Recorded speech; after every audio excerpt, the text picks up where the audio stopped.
તો જુઓ પડતો સપોઝ કે આ તમારું સંયોજન અથવા તમે માની લો કે વસ્તુ છે બરાબર હવે આ સામેનું પ્રતિબિંબ છે આ આપણે વચ્ચે અરીસો રાખ્યો છે ઓકે તો બાળકો આ બંને છે આરસી પ્રતિબિંબ થઈ ગયા હવે આ સંયોજનનું નામ અણુસૂત્ર સમાન છે એટલે અણુસૂત્ર સમાન છે આરસી પ્રતિબિંબ છે બરાબર પણ હવે પ્રકાશીય સમઘટકતા જે છે ને એના માટે અગત્યનો પોઈન્ટ શું છે સમજો તો કે આ જે તમારું સંયોજન છે આ તમારું જે પ્રતિબિંબ છે હવે હું તમને જે કહું છું એ બરાબર સમજો પ્રકાશીય સમઘટકો ક્યારે તૈયાર થાય કે ભાઈ આ સંયોજનને હું ઉચકી નાની ઉપર મૂકી દઉં તો સિમ્પલ એ છે કે આ આની ઉપર બંધ બેસવાનું છે ને અને બંધ બેસે મતલબ અધ્યારોપિત થાય અહીંયા જે વસ્તુ મેં દોરી છે ઈ અધ્યારોપિત થાય અને પરંતુ જેનામાં અધ્યારોપિત થઈ ગયું તો એનો મતલબ એમ કે આ અકિરાલ કહેવાય શું કહેવાય આને અકિરાલ પણ ઇન કેસ જો કોઈ બીજું સંયોજન લો સપોઝ કે આપણે અંગ્રેજી મૂળાક્ષરથી જ સમજશું એટલે સહેલું પડશે હવે એક સંયોજન છે વચ્ચે રાખી આપણે અરીસો પડતો તો હવે એક સંયોજન લીધું છે વચ્ચે રાખીએ છીએ અરીસો તો સિમ્પલી છે સામેનું પ્રતિબિંબ તમને મળશે બચ્ચો અને સામે જે પ્રતિબિંબ મળે છે રેડી તો આ વસ્તુ અથવા તો સંયોજન આ એનું પ્રતિબિંબ છે હવે આને ઉચકી નાની ઉપર મૂકો તમે અધ્યારોપિત થાય નહીં થાય કારણ કે બંધ નો બેસે ને એટલે કે આ અધ્યારોપિત થતા નથી રેડી તો બાળકો અધ્યારોપિત ન થાય તો એનો મતલબ એમ થયો કે આ કયો ગુણ ધરાવે છે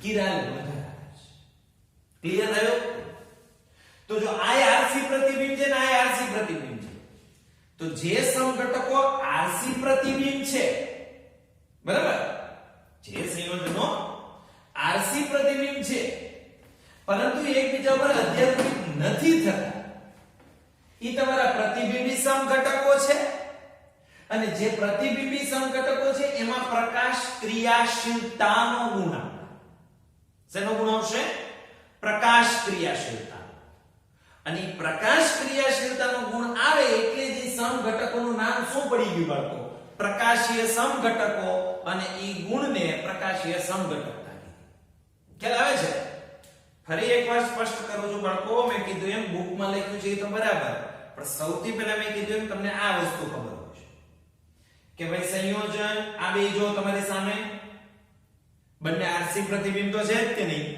બે સમઘટકો છે જ કે નહીં પણ આ અધ્યારોપિત થાય મતલબ અકિરાલ છે આ અધ્યારોપિત નથી થતો મતલબ કિરાલ છે તો આરસી પ્રતિબિંબ હોય કિરાલ ગુણ હોય તો ઈ ઇનાન્શિયોમર છે અને ઇનાન્શિયોમર છે તો જ એનામાં પ્રકાશ ક્રિયાશીલતા આવે અને પ્રકાશ ક્રિયાશીલતા આવે એટલે જે પ્રકાશીય સમઘટક ગણાય હવે તરત પ્રશ્ન ત્યાં એક આવશે બાળકો કે સાહેબ પ્રકાશ ક્રિયાશીલતા તમે શબ્દ બોલો છો તો ઈ ગુણ વળી શું ઈ હું સમજાવીશ પણ પહેલા એક વસ્તુ યાદ રાખો કે જે કિરાલ છે ને કિરાલ એમાં પ્રકાશ ક્રિયાશીલતાનો ગુણ હોય અકિરાલ હોય એમાં પ્રકાશ ક્રિયાશીલતાનો ગુણ ન હોય પ્રકાશ ક્રિયાશીલતા હું ભણાવું છું હમણાં જ પણ પહેલા એ વસ્તુ મગજમાં બેસાડો કે કિરાલ હોય તો એમાં પ્રકાશ ક્રિયાશીલતા હોય પણ અકિરાલ હોય તો એમાં પ્રકાશ ક્રિયાશીલતા ના હોય રેડી હવે સમજો પ્રકાશ ક્રિયાશીલતા શું છે પણ એના વિશે આપણે ડિસ્કસ કરવાનું છે ધ્યાનથી શીખો બહુ જ અગત્યનો મુદ્દો આપણે ડિસ્કસ કરવા જઈ રહ્યા છીએ સપોઝ કે તમારી પાસે કોઈ પ્રકાશીય ઉદ્ગમ છે સપોઝ કે કોઈ લાઈટ રાખી દાખલા તરીકે મેં લાઈટ ની બદલે અત્યારે મીણબત્તી ઉદોર્યું છે તો કોઈ પ્રકાશીય ઉદ્ગમ છે હવે બધી પ્રકાશનું જે ઉત્સર્જન થાય તો આપણે 11મા ધોરણની અંદર ભણ્યા પ્રકાશ પાસે બે પ્રકૃતિ એક કણ પ્રકૃતિ છે અને એક તરંગ પ્રકૃતિ છે રેડી તો લોકો આ કોઈ પ્રકાશીય ઉદ્ગમ છે એમાંથી જે પ્રકાશ ઉદ્ભવે છે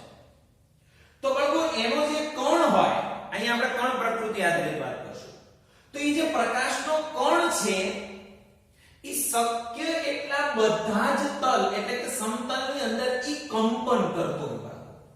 તો જો પ્રકાશના કણ શક્ય એટલા બધા જ તલમાં કંપન કરતો હોય, રેડી, તો ઈ અધ્રુવીભૂત પ્રકાશ, મતલબ અહીંથી જે લાઈટ આવે છે, જે પ્રકાશ આવે છે, એના કણો અલગ અલગ તલની અંદર કંપન કરે છે. હવે અલગ અલગ તલમાં કંપન કરે તો એ પ્રકાશને આપણે કેવો પ્રકાશ કહીએ છીએ? અધ્રુવીભૂત પ્રકાશ, એટલે કે નોન પોલરાઇઝ્ડ લાઇટ તરીકે ઓળખાય. હવે બાળકો, જે આ અધ્રુવીભૂત પ્રકાશ છે કે જેના કણો કે જે કણ એ અલગ અલગ તલમાં કંપન કરે છે, એવા પ્રકાશને આપણે પોલરાઇઝરમાંથી, ઘણી જગ્યાએ પોલરોઇડ લખેલું તમને કેમિસ્ટ્રીની બુકની અંદર જોવા મળશે. ક્યાં બે વસ્તુ એક જ છે બાળકો.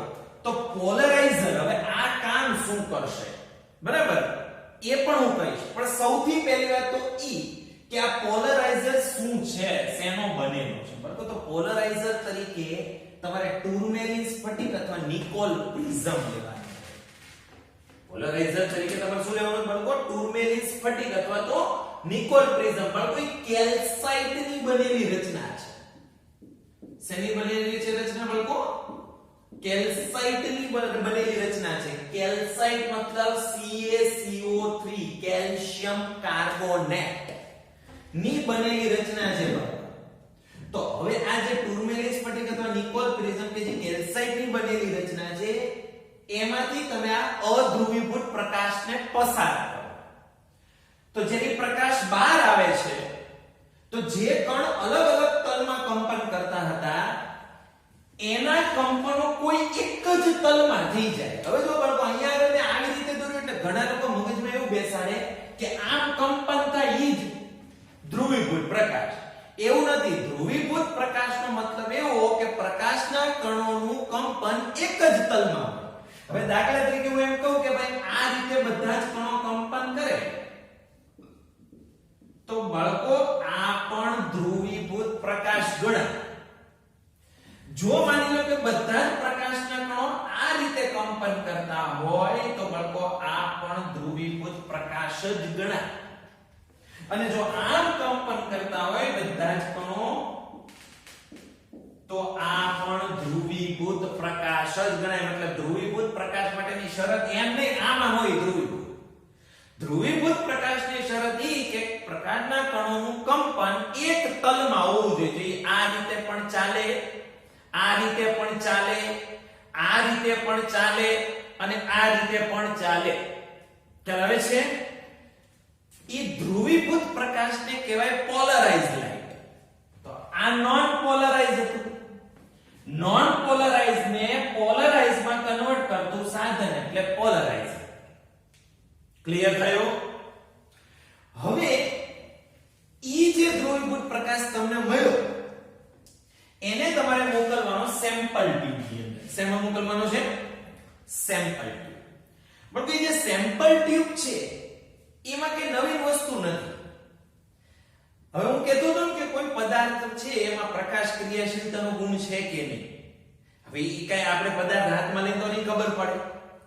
તો એને ચકાસવા માટે ઈ પદાર્થને આપણે સેમ્પલ ટ્યુબમાં ભરવાનું.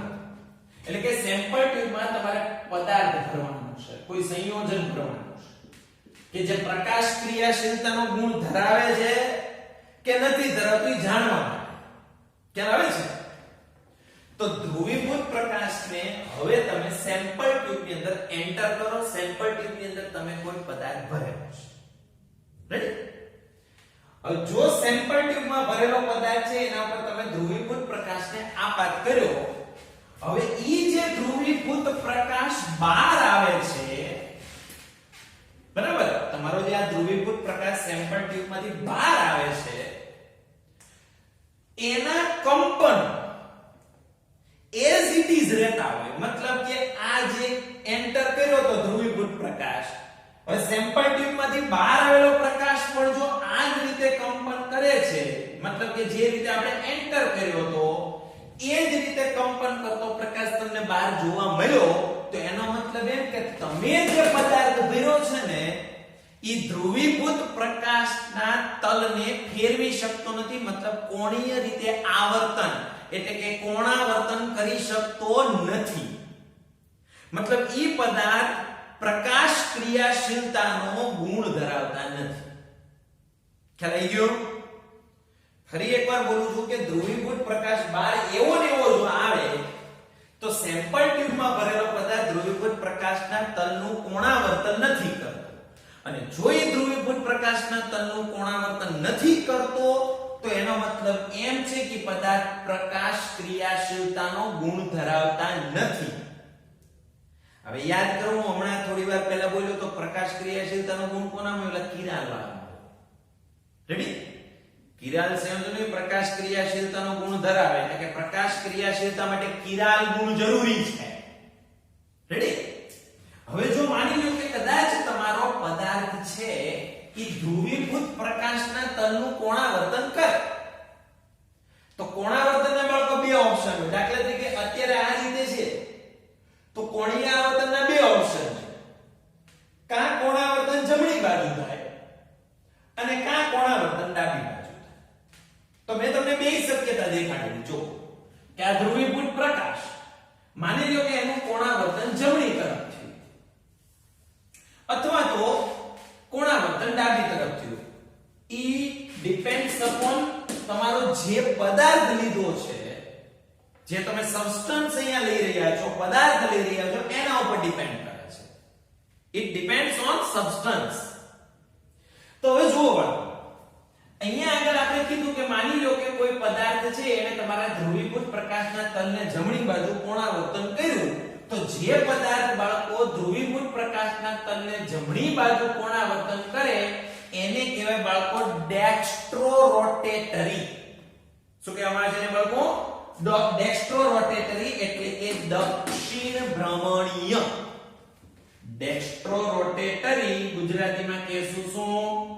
દક્ષિણ ભ્રમણીય. અને એને દર્શાવવા માટે કાં તો સ્મોલ ડી નો સંકેત વાપરવાનો અને કાં તો એને દર્શાવવા માટે પ્લસ નો સંકેત વાપરવાનો. એટલે કે જે પદાર્થ ધ્રુવીભૂત પ્રકાશના તલનું જમણી તરફ કોણાવર્તન કરે એ ડેક્સ્ટ્રોરોટેટરી દક્ષિણ ભ્રમણીય કહેવાય. એને સ્મોલ ડી અથવા તો પ્લસ વડે દર્શાવવાનો. રેડી? પણ જે પદાર્થ ધ્રુવીભૂત પ્રકાશના તલનું ડાબી તરફ કોણાવર્તન કરતો હોય તો એને કહેવાય છે લીવોરોટેટરી, અને લીવોરોટેટરી નો મતલબ થાય છે વામ ભ્રમણીય. લીવોરોટેટરી મતલબ વામ ભ્રમણીય. અને એને દર્શાવવા માટે સ્મોલ એલ અથવા તો માઈનસ નો સંકેત લાગુ પાડવો પડે છે.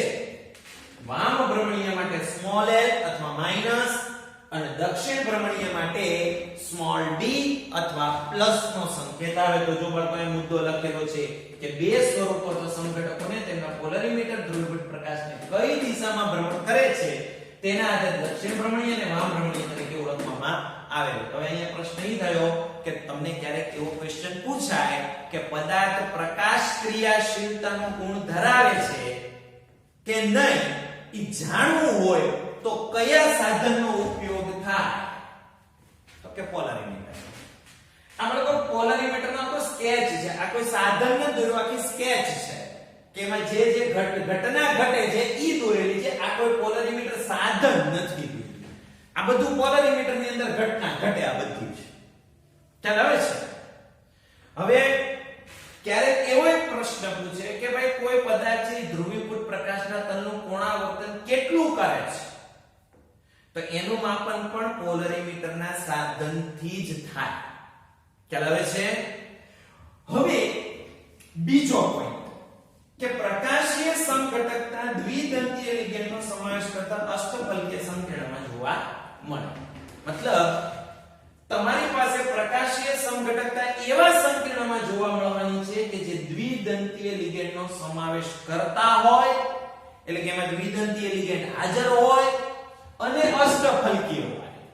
તેનો મતલબ અહીંયા જો ખાસ યાદ રાખો કે સમતલીય સમચોરસમાં આ વાતનો ઉલ્લેખ આવતો નથી, મતલબ પ્રકાશીય સમઘટકતા સમતલીય સમચોરસ માટે નથી. કોના માટે છે બાળકો? અષ્ટફલકીય સંકીર્ણ માટે છે. ખ્યાલ આવે છે? તો બાળકો ફરી એકવાર કહી દો. પહેલા મેં તમને કિરાલ અથવા તો કિરાલિટીનો ગુણ સમજાવ્યો, પછી મેં કીધું કે જે કિરાલિટીનો ગુણ છે પ્રકાશ ક્રિયાશીલતા માટે જવાબદાર છે, અને પ્રકાશ ક્રિયાશીલતા છે કિરાલિટીનો ગુણ છે, એવા જ તમારા તમારા પ્રતિબિંબી સમઘટકો, અને એમાં જ તમને પ્રકાશ ક્રિયાશીલતાનો ગુણ જોવા મળે એટલે પ્રકાશીય સમઘટકો પણ કહેવાય છે. ક્લિયર થયો? ઓકે. તો હવે આપણે કેટલાક ઉદાહરણો મારફતે આપણે પ્રકાશીય સમઘટકતા સમજવાની કોશિશ કરીએ. તો જો બાળકો સૌથી પહેલું ઉદાહરણ અહીંયા આગળ મેં લીધું છે COEN3+3. બાળકો તમને ખબર છે EN એટલે કે ઇથિલિન ડાયમાઇન અથવા ઇથાઇલ મંટો ડાયમાઇન છે, દ્વિદંતીય એટલે આને MLN3 ટાઈપનું સંયોજન કહેવાય. કયા ટાઈપનું સંયોજન કહેવાય બાળકો? MLL3 ટાઈપનું સંકીર્ણ સંયોજન કહેવાય. હવે બાળકો જો એમાં કેવી રીતે ગોઠવણ કરવાની? સિમ્પલ છે. હવે ગોઠવણ કરતા આવડે ને? CO બરાબર. પછી તમને દાખલા તરીકે કઈ નથી આવડતું, પહેલા આપણને અષ્ટફલકીય હોય તો એટલી તો હવે ખબર પડે ને કે ભાઈ અષ્ટફલકીય હોય એટલે આ રીતનું કરવું પડે. હવે આ રીતનું થઈ જાય પછી તમારે કાઈ નવીન જ કરવાનું બાળકો. એક EN અહીંયા લઈ લો, બરાબર સર? એક EN તમે અહીંયા લઈ લો, એક EN તમે અહીંયા લઈ લો, અને એક EN તમે અહીંયા લઈ લો. તો EN અને EN એ લઈ લીધા એકાંતરે. હવે એકાંતરે EN લઈ લીધા છે, લ્યો થઈ ગઈ ગોઠવણી.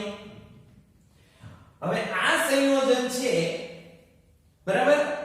તો આ સંયોજનની અંદર હવે સૌથી પહેલા તો સામેનો અરીસો રાખીએ. તો અરીસો રાખીએ એટલે એનું પ્રતિબિંબ કેવું આવે એમ નામ ખબર પડે કે આ વસ્તુ આ કેવું થાય, ઉલટાઈ જાય. મતલબ આ બે વસ્તુ જો અહીંયા આવી આ બાજુ જતું રહેશે. હવે આ બે RC પ્રતિબિંબ થઈ ગયા. જો થઈ ગયા RC પ્રતિબિંબ. હવે આમાં કિરાલિટી છે કે ઈ જાણવું પડે. તો કિરાલિટી જાણવા માટે શું કરવાનું? આ સંયોજન, આ એનું પ્રતિબિંબ. સંયોજનને ઉચકી એના પ્રતિબિંબ ઉપર મૂકો, તમને લાગે બંધ બેસે એવું?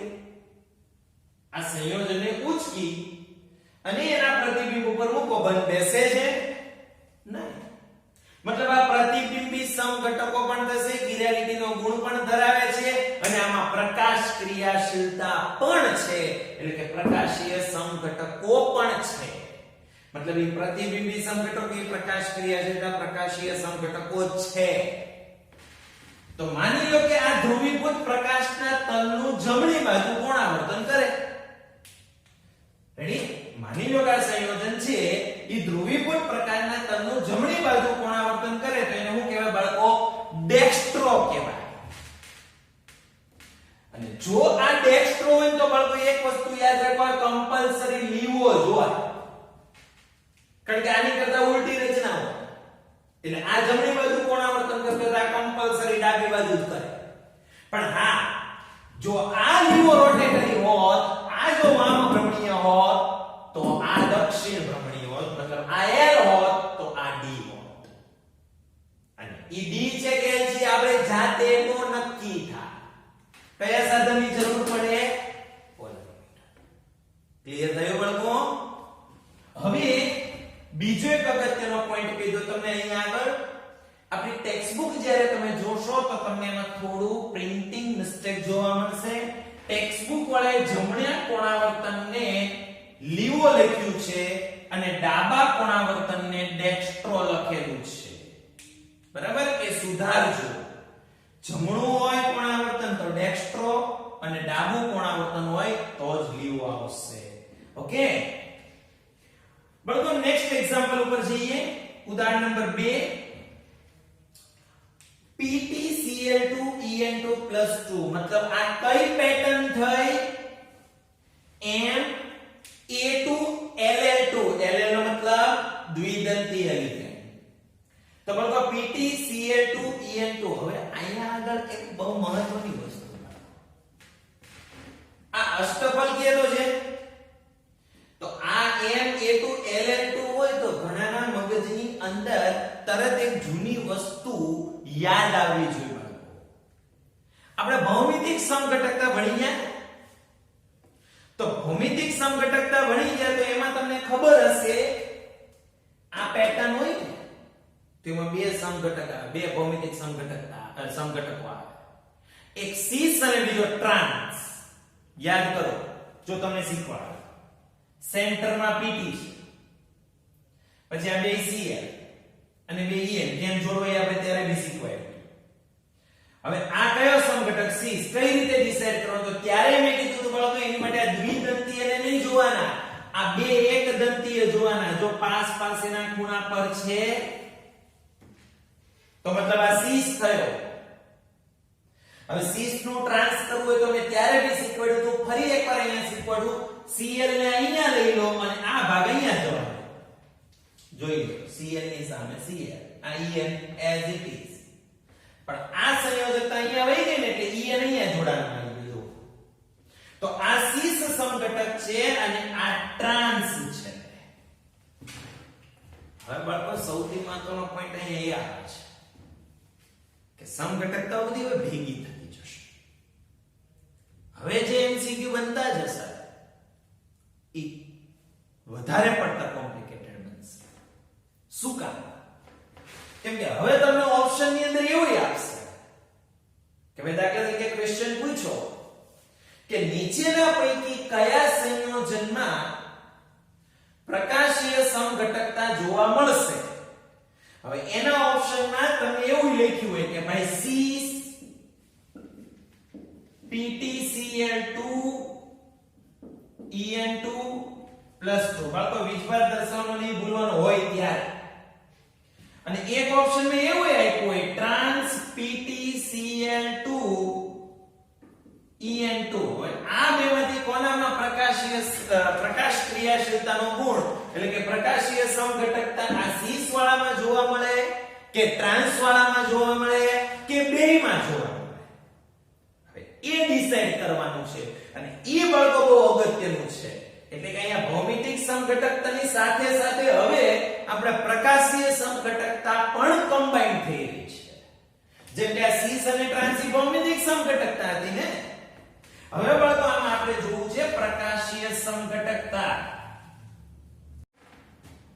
નમસ્કાર વિદ્યાર્થી મિત્રો વિડિયો લેક્ચર ની અંદર આપ સૌનું ફરી હાર્દિક સ્વાગત છે બાળકો આજે આપણે સ્ટીરિયો આઇસોમેરિઝમ એટલે કે અવકાશીય સમઘટકતાનો એક બીજો પ્રકાર ભણવા જઈ રહ્યા છીએ પહેલો પ્રકાર આપણે ભૌમિતિક સમઘટકતા એટલે કે જીઓમેટ્રિક આઇસોમેરિઝમ આપણે પૂરું કર્યું અને આજે આપણે જે સ્ટાર્ટ કરવા જઈ રહ્યા છીએ બાળકો એ પણ એક એવો જ અગત્યનો ટોપિક પ્રકાશીય સમઘટકતા ઓપ્ટિકલ આઇસોમેરિઝમ બાળકો એના વિશે આપણે આજે ડિસ્કસ કરવું છે બાળકો બહુ જ ઈઝી છે થોડું ધ્યાન રાખીને શીખશો તો આજનો ટોપિક ખૂબ જ સરળ અને મજા આવે એવો છે જો બાળકો સૌથી પહેલા તો પ્રકાશીય સમઘટકો કોને કહેવાય એની ચર્ચા કરીએ તો કે પ્રકાશીય સમઘટકો આરસી પ્રતિબિંબ છે એનો મતલબ શું કે અહીંયા આગળ જે સમઘટકો છે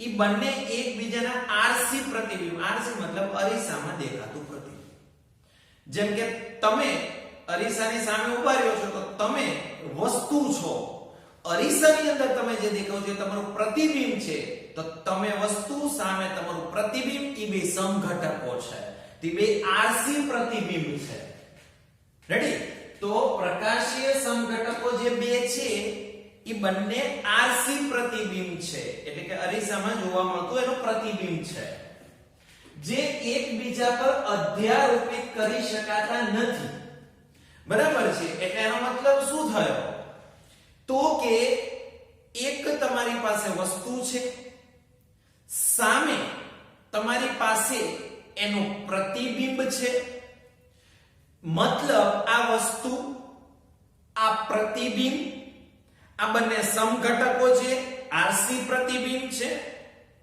હવે આ જે વસ્તુ છે એને હું એના પ્રતિબિંબ ઉપર ઉચકીને મૂકી દઉં, બરાબર? તો વસ્તુને ઉચકીને એના પ્રતિબિંબ ઉપર જ્યારે મૂકી અને જો અધ્યારોપિત ન થાય મતલબ બંધ ન બેસે, રેડી? તો એ પ્રતિબિંબી સમઘટકો એટલે કે ઇનાન્શિયોમર્સ પણ કહેવામાં આવે છે. એટલે એનો મતલબ શું થયો કે તમારા જે પ્રકાશીય સમઘટકો છે એ આરસી પ્રતિબિંબ છે અને ઈ એકબીજા ઉપર અધ્યારોપિત નથી થવાના. તો ઈ અધ્યારોપિત નથી થવાના એટલે એને એક બીજું નામ પણ મળેલું છે, પ્રતિબિંબી સમઘટકો એટલે કે ઇનાન્શિયોમર. બાળકો આ શબ્દ યાદ રાખજો, કેમ કે ક્યારેક પેપરની અંદર પ્રતિબિંબી સમઘટક નથી લખતા, ઇનાન્શિયોમર એવો શબ્દ લખે છે. તો પ્રતિબિંબી સમઘટકો એટલે કે ઇનાન્શિયોમર કોને કહેવાશે? કે જે બે સમઘટકો એકબીજાના આરસી પ્રતિબિંબ છે અને એકબીજા પર જો અધ્યારોપિત નથી થતા તો ઈ ઇનાન્શિયોમર છે. ખ્યાલ આવી ગયો બાળકો? અને અણુ અથવા આયનો જે અધ્યારોપિત કરી શકાતા નથી તેમને કિરાલ કહેવાય. એટલે કે જે સમઘટકોના પ્રતિબિંબો તમે લીધા ઈ એકબીજા પર અધ્યારોપિત નથી થતા, મતલબ કે જે ઇનાન્શિયોમર છે, બરાબર, ઈ કિરાલ પણ છે. તો બાળકો અહીંયા તમારે એક શોર્ટમાં લાઈન યાદ રાખી લેવાય કે જે સંયોજનોમાં કિરાલ ગુણ હોય અથવા કિરાલ લીટીનો ગુણ હોય, બાળકો આપણે ઓર્ગેનિક ની અંદર શીખીશું કે જેનામાં કિરાલ અથવા તો કિરાલ લીટીનો ગુણ હોય એટલે કે જે અધ્યારોપિત નથી થતા એકબીજા પર, ઈ પ્રતિબિંબી સમઘટકો હોઈ શકે. ખ્યાલ આવે છે? બીજી વસ્તુ, બે સ્વરૂપો એટલે કે સમઘટકોને તેમના પોલરીમીટર ધ્રુવીભૂત પ્રકાશને કઈ દિશામાં ભ્રમણ કરે છે તેના આધારે દક્ષિણ ભ્રમણીય અને વામ ભ્રમણીય તરીકે ઓળખવામાં આવે છે. હવે લોકો આપણી બુકની અંદર છે ને આ બધું ઘણું બધું શોર્ટમાં લખેલું છે. હવે એક્ચ્યુઅલી અંદર જો આ બધા મુદ્દાઓની હવે થોડીક આપણે વિગતવાર ચર્ચા કરીએ તો આ બધું અત્યારે મેં જે બોર્ડ પર લખ્યું છે બધું આપણું બુકનું છે. આ બુકની લાઈન ટુ લાઈન જ બધી છે.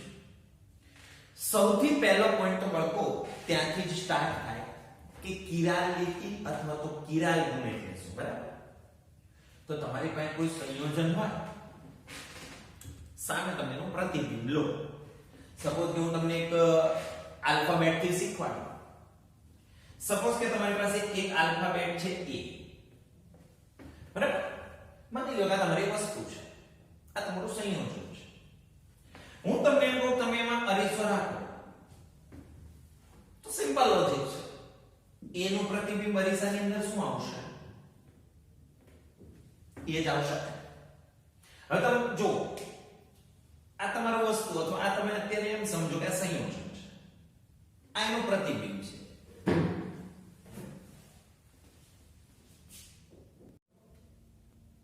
તો જુઓ હવે આપણે સંયોજનમાં વચ્ચે રાખીશું અરીસો, બરાબર? હવે જો આ સંયોજનની અંદર વચ્ચે જ્યારે આપણે અરીસો રાખવામાં આવે તો સિમ્પલ એ છે કે અરીસાની અંદર આ વસ્તુ ઉલટાઈ જાય ને.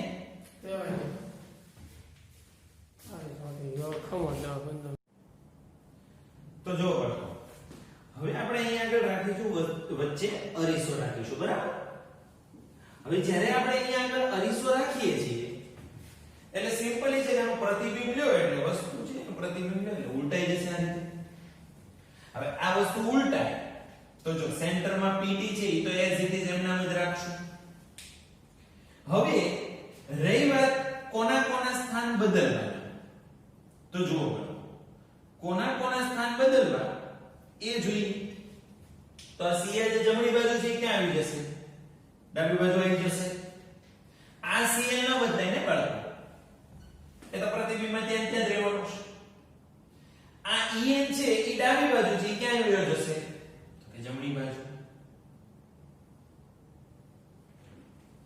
હવે સિમ્પલ સિમ્પલ લોજિક છે. તો આ જે છે આ અક્ષ નહીં બદલાય પણ આ તો અહીંયા જતી રહી. આ જે ભાગ હોય પ્રતિબિંબ અહીંયા દેખાતો, એટલે એનો મતલબ એમ છે કે આ En જે છે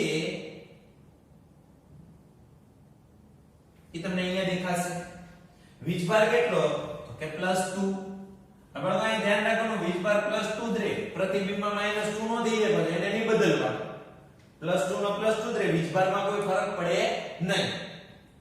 તો હવે જુઓ બાળકો, આ તમારું સંયોજન, આ એનું પ્રતિબિંબ. રેડી? હવે આ સંયોજનને તમે ઉચકીને એના પ્રતિબિંબ ઉપર મૂકી દો. તો જો સંયોજનને તમે ઉચકી અને એના પ્રતિબિંબ ઉપર જ્યારે મૂકો છો અધ્યારોપિત નહીં થાય. મતલબ એમાં કિરણ ગુણ છે, મતલબ પ્રકાશ ક્રિયાશીલતા છે, મતલબ આ ઇનાન્સ્યોમર છે, મતલબ પ્રતિબિંબી સમઘટકો છે અને આમાં પ્રકાશ ક્રિયાશીલતા છે, મતલબ પ્રકાશીય સમઘટકતા આમાં છે. જ્યારે આ જે સંયોજન હતું એનો ટ્રાન્સ સમઘટક લઈએ બાળકો. જો આ ટ્રાન્સ સમઘટક, આ સંયોજનનો ટ્રાન્સ સમઘટક છે. જુઓ તો હવે ત્યાં બાળકો હું અરીસો ગોઠવી દઉં. તો આ ટ્રાન્સ સમઘટકમાં જ્યારે અરીસો ગોઠવી દો તો અરીસામાં જો આ સંયોજન તેનું પ્રતિબિંબ લેવાનું. તો પ્રતિબિંબ લઈએ બાળકો તો સેન્ટરમાં પીટી તો જેમ છે એમ જ આ અહીંયા જતું રહે, અહીંયા જતું રહે, પણ પ્રતિબિંબમાં દેખાશે તો એવું ને એવું જ.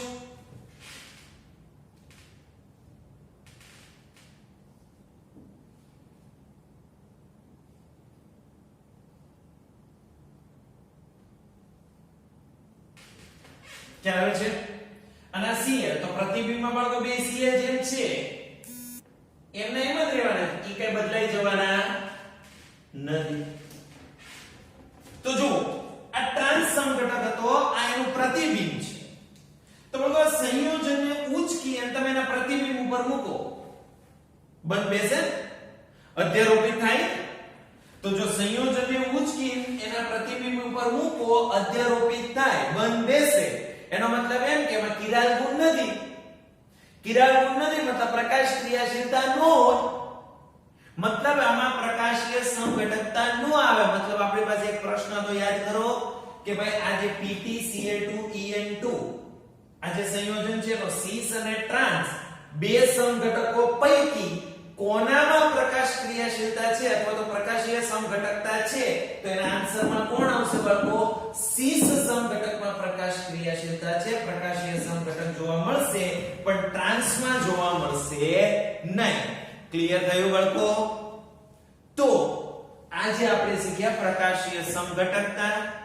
હવે આગળ આના વિશે બીજું ડિસ્કશન આપણે નેક્સ્ટ લેક્ચર ની અંદર કરીશું. Okay, thank you.